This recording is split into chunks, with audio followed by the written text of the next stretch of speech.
What's cracking, everybody? Welcome back to the channel. New video. First thing, I'm gonna ask you guys to do me a favor after you watch this video. Go over to Food and Fallon's and check out the last video that he put up. I think it was the best food review we did. I think it was the funniest one because we clowned around a little bit. But this time, Fig interviewed a waitress. I mean, I think that was the best one so far. And, but it's not getting any traffic over there. He's getting subscribers from it. But I'm really surprised that, because usually when he and I do a video, it gets pretty decent views, especially for the size of his channel. So I'm just asking you guys, do me a favor, go to Food and Fallon's, check out the video, leave a like, subscribe if you're not subscribed already. Secondly, the last two videos we have hit our target of 1,000 likes. So today's target again is 1,000 likes. You guys have really been showing a lot of support lately. I want to shout out Uso Ron at the 30 to Life channel. He did a reaction to a portion of one of my latest videos. Go check out the reaction, and thank you everybody that has come over from his channel and subscribed. I appreciate you guys. I appreciate Big Us. And I may do a reaction to his reaction of me. I'm thinking about it. And if I do, it'll be on the small channel today. But I'm supposed to be going live over there in a minute. So let me knock this out. Let's get this out there for you guys. Why does that thing pop up? I have a gaming computer, and it always wants me to add shit for the gaming. I don't even game on this thing. I'm taking the ofrenda down after this, so you guys don't got to get on me. Look at how beautiful my plant is, man. See my plant? Let's get to today's video. Today's video, for those of you that don't know, that aren't aware, that are not from California, California is extremely segregated on the yard. It's for security purposes. Every faction has their own territory on the yards that they're on. And the lines are invisible, but very visible, if you know what I mean. What I mean by that is, when you get there, the homie's gonna walk you. Somebody's gonna walk you in the yard. You know, take some laps, and they're gonna run you down like this spot right here. That's the Bloods. You know, this spot right here is the Crips. You know, this spot over here is the Woods. This is the others. You're gonna know where everybody's at, and you're gonna know that's not your area. You do not cross into their area. They do not cross into ours or yours, whatever the case may be. My bad. I had to take care of something real quick. But yeah, everybody has their own piece of the pie. And everybody respects everybody's area. Now, when hits go down, when pegadas go down, when people get whacked, the general rule is you never whack nobody in anyone else's area. And the reason for that is the cops are shooting live rounds. When shit goes down, if the cops decide that they have to bust on you, they may hit somebody in the area that has nothing to do with the incident. It's not unheard of. A bullet could go through you, possibly, depending on where it hits, and hit the guy behind you, who is not part of your faction, but the faction whose area it is. So it's common courtesy, common decency, common respect, whatever you want to call it. When you whack somebody, you want to whack them in your own area, or maybe, you know, in a neutral area. But this video right here, we're going to talk about a couple incidents that occurred and the aftermath. So there was an incident where somebody had to get hit, right? And the shooters that we got at to handle it were, usually what I always like to do is send somebody who experienced and partner them up with somebody who it's probably their first time, no experience. And that's so the job's done right. And the guy that hasn't done nothing yet learns on the job training people. You don't really want to send two people who've never done a pegada. You don't want to send them together. It's just, you can. And it's been done. And we'll get to that in a second. But it's always best when you have a pairing of somebody who's seasoned with somebody it's their first thing. So we had this first incident in this story. And it happened kind of in between where the Crips and Bloods hung out, but it was more in the Bloods area. The pegada didn't happen. The hit did not go down in their area as far as it went down on the track. On the track that, in the area of the yard where they were, the Bloods, but it was on the track. And when I saw it happen, because I'm watching everything, I know who the shooters are. Of course, so I'm watching, and I see them make their move, right? And I'm like, fuck. Why they do it there? But, maybe they felt for whatever reason it was a perfect opportunity, and they did it, right? And we went on lockdown. We come off lockdown 2 weeks. We come off lockdown, and one of the shot callers for the Bloods that used to rap to me pretty good. I don't want to say which faction, because those of you that know there's two factions where the Bloods have two factions. We'll call them everybody that knows. I don't like to name names, but it was the organization that has two initials, not the one with three. So this dude gets at me, right? And he's like, hey, can I holler at you? I said, what's up? I knew it was coming. So I was like, look, I know what you're going to get at me about. It shouldn't have happened there. My bad, but, it's already done. Luckily, none of your people were harmed. And I'll talk to my people and make sure they understand that things have to go down in the right areas, this and that. And this dude was always cool, man. And he was like, yeah, good looking out, man. I just want to make sure we're on the same page with that. And I was like, yeah, we are. He was like, okay. And I swear, man, maybe a month later, and this dude tells me that his people were still kind of tripping on it, right? Which, honestly, my mindset, the way I was back then, I was a businessman. When you're into that stuff, you have to understand the motivation is money, generating income, generating funds,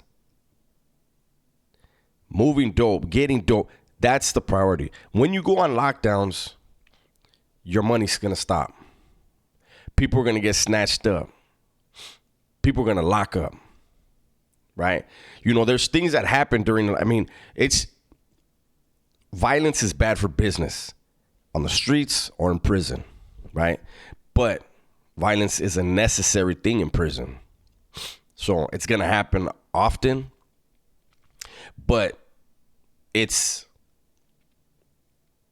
the people making money and the people that are expecting money.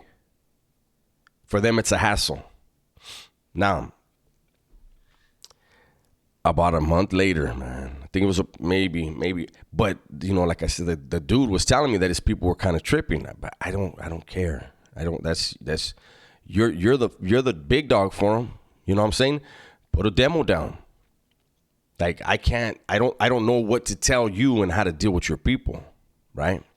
But I don't tell him that. This is in my mind, like this is what they're talking about. You know what I mean? Like you're the guy. What are they tripping on?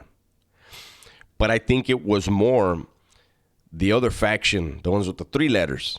I think it was them that were pushing up on him. Because I had a thing where I had interacted with the dude from the 3-letter one, and he just didn't come across to me as someone that I wanted to continue conversing with on serious issues. I chose the other one, and then they can, talk how they want to talk to each other, right? And I think the other guy didn't like it, and so he was disgruntled. So, again, about a month later, man, somebody got to get hit.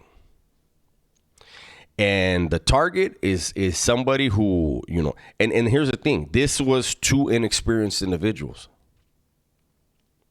One of them was a lifer. The other one was going home soon. I did not ask the one that was going home to be involved. There was already somebody in line to go with the lifer. And this other person had some experience, which is what I wanted, because the other one didn't. And I was actually playing cards. I was gambling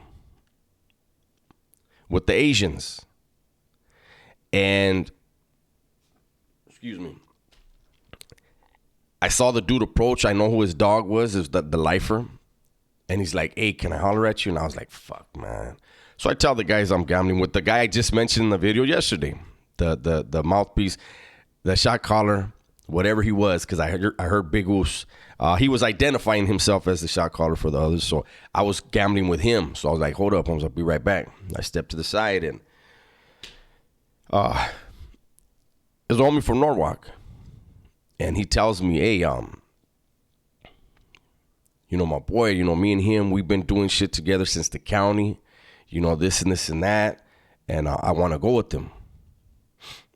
And his dog, the other one was from V&E, right? And so I'm like, homie, you going home in like 30 days, right? And he goes, yeah, I got about 28 left. And I said, go home. He said, no, I don't give a fuck about going home. If my dog's going to do something, I'm going to do it with him. That's the pact we had in the county, this and this and that. And I said, I don't think if he's your dog, he wants you to do that. He goes, it doesn't matter, homie. It doesn't matter. I don't give it. Look, Holmes, I'm asking you for a favor. He goes, even if you send the other vato, he goes, who you going to send with them? And I told him, he goes, even if you send him, I'm going to jump in, Holmes. Like, I can't watch my dog get off and not back him up. I said, are you sure about this? He said, yeah. I said, all right, the hot is you and him. I said, I'll make sure the straps are out here for you. Everything will be ready. He's like, all right, cool. So now you have, I got something in my eye, my bad. Now you have these 2 dudes. They have experience doing shit in the county, but this is their first thing in the joint, right? They both got balls, but I had to make sure that I explained to them too. The next day when we came out, I explained to him, I said, listen, this vato that you're going to move on, he ain't going to run. He's going to fight, Holmes. I said, don't be surprised if he turns around and fights, and don't be surprised if he has a weapon and pulls it out. This dude is no chump. It was a dude from my area. I said, this dude is no chump. I said, what's going to have to happen? I said, you vatos talk amongst each other. You figure it out. I said, the first thing you need to do, one of you guys decide which one it's going to be. One of you has to tackle him, get him off his feet. You get him off his feet, he don't have power in his punches no more. He don't have power in his arms. I said, when you tackle him, the other one, drill him. Once you both have him on the ground, you can let go of his legs and whack him or do whatever you want. That's up to you guys. But I'm telling you, take him off his feet. This dude's dangerous. All right, Holmes, all right. I said, all right, good luck. So they take off and they're walking laps. Well, the target, this individual never, ever hung out in the area for the Southern Raza. Every yard, he was busting down. He was on the track. He was jogging. He was walking. But he was always on the move. So I'm watching. And fuck. They move. And they move on him right in the blood spot again. But like this time was like more in. But it was on the track. Again, it was on the track. They thrilled this dude, man. They did a hell of a job. And those of you wondering, the Vato for Norwalk did not go home, obviously, and did catch time. I don't know how much time he caught, but he did catch time. But so back to the story. So they're thrilling him, and I look at my camarada, and I said, man, homie, I'm going to have to hear the shit from the Bloods again, eh? I said, I don't know why the fuck they did that, but, you know, it is what it is. And, you know, and I'm going to be honest with you. On those yards, 90% of the raza from Southern California, when it comes to the blacks, they're like, fuck them, Holmes. Fuck what they say. We'll just move on them. But that is, you know, I have this thing where I tell people, you don't want to have that curb server mentality. You want to have a boss mentality. All that, fuck them, home, we'll whack them. Yeah, that's easy. That's easy. But how do you want to explain to them, to the legends, why they're not getting no more money off this fucking yard? Like, we move when we have to, and when we have to, we move extremely violently. But when we don't have to, if we can converse with somebody, communicate with somebody, and get on the same page, everyone's, if I can communicate with you and you keep your word, then we're never going to have a war here. That was always my mentality, right? So we go on lockdown. We come off lockdown. Here comes old boy again. Hey, can I holler at you? I said, yeah. I said, I know what it's about, man. And again, you know, they shouldn't have done it where they did it.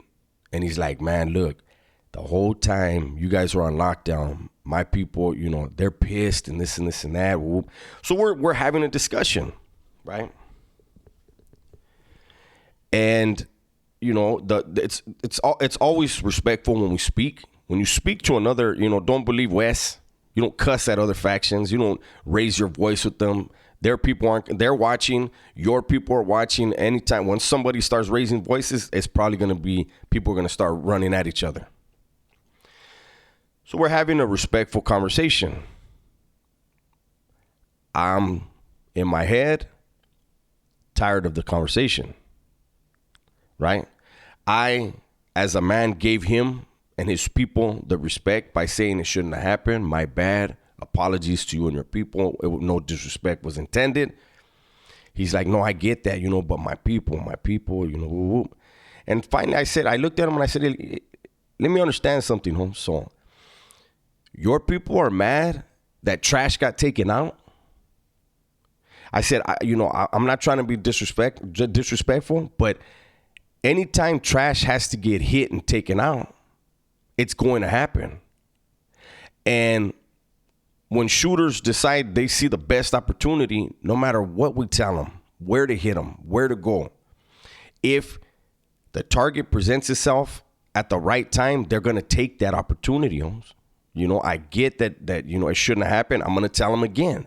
But we're not going to hit our own people. Those dudes that did that are not going to get hit because some people are offended. It's not going to work like that, Holmes. Again, I'll tell Vatos, you know, but that's all I can do, you know. And he was like, nah, I get you. He goes, I understand it. You know, I try to tell him that, you know, like if the dude's no good and that's where they can hit. I go, exactly. I go, that's what I'm saying. Holmes, like, well, look, if your people wind up hitting somebody over here on the track where we're at, you guys handle business. We look at it as fuck it, hey, they got their fucking target. We're not gonna be. I'm not gonna go over there. Hey, you know, if somebody gets hurt or if somebody gets close to getting hurt or they tumble into our spot, you know, then you know things happen the way they happen. You know, but even then, I would doubt that anybody would jump in. But you guys are handling business. You know, that's the way I see it. He's like, oh yeah, okay, well, so we parted ways. Now, obviously, we're on point. Keep an eye on the Bloods. You know, keep an eye on everybody, but keep an eye on the Bloods. Let's see. And I started noticing that individual was getting, I don't want to say cornered, but I noticed his daily routine changed. In prison, that's the thing out here people don't understand. In prison, people have a routine. When their routine changes, something's going on. And it's usually something bad. It's something in their own mind, their own brain, that's forcing them to change their program for a fucking reason, right? So this guy was a Mac rep. So he was always on the yard, always able to maneuver in and out of buildings. And all of a sudden, he was coming out at different times. He would miss yard. He would go into certain buildings and stay in there the whole year. So I said, this thing is really fucking with him. And sure enough, I come out one morning. And that dude from the 3-letter group of Bloods, he comes up to me and he's like, hey, from now on, like when we talk, you know, you want to talk to my people, you know, you're going to have to talk to me because old boy locked it up this morning. I said, he did? He said, yeah. I said, damn. All right. I'll holler at you then. Gracias. So the shot caller. And you know what was a trip? I was surprised that he was a shot caller. Because he wasn't even from LA. He was a Blood from the Inland Empire. And he had that spot. And it tripped me out because all the dudes I always knew from that group, man, they were always, they were sharp. They were pretty militant. But all the ones I met were they were Pyrus from LA and Swans. Like, they were all from LA. South Central, Compton. You know what I'm saying? And Watts. And all of their leaders were too. And that tripped me out about that guy. And, you know, right away, you know, there was a lot of talk. Well, yeah, he wasn't even from LA anyway. Which, you know, all of us that aren't from LA, we hear that a lot. But anyways, man, that's my story. Hopefully you guys enjoyed it. It was a trip to me. It was a trip, you know, and I'll tell you one thing before I go. When he started acting funny, and remember, I always had the bag. I always had dope. I always had the best dope, too. If I felt it wasn't, my testers told me it wasn't up to par, they'd give me a number. Hey, this is 7, 8. I always made sure my customers knew, hey, this one's like a 7 or 8, man. We ain't tripping. Well, when I tell you that this dude started acting weird, I remember he was walking by on the track one day, and he says, hey, he calls me, right? And I said, what's up? And he goes, hey, you want to sell some dope for me? I said, you trying to get me killed? And he just started laughing. He goes, nah, nobody will know. I said, I'll know. I said, man, I got more dope than you anyways. And he started laughing. He said, you do. But that, and so when I heard when he locked it up, I was like, the fuck was he trying to do? Set me up, put some dope in my hand, and then set me up. Like, I don't know what he was trying to do, but that's the story. Hopefully you guys enjoyed it. If you did, hit the like. Remember, we're shooting for 1,000 likes. You know what? I'm going to go crazy with it.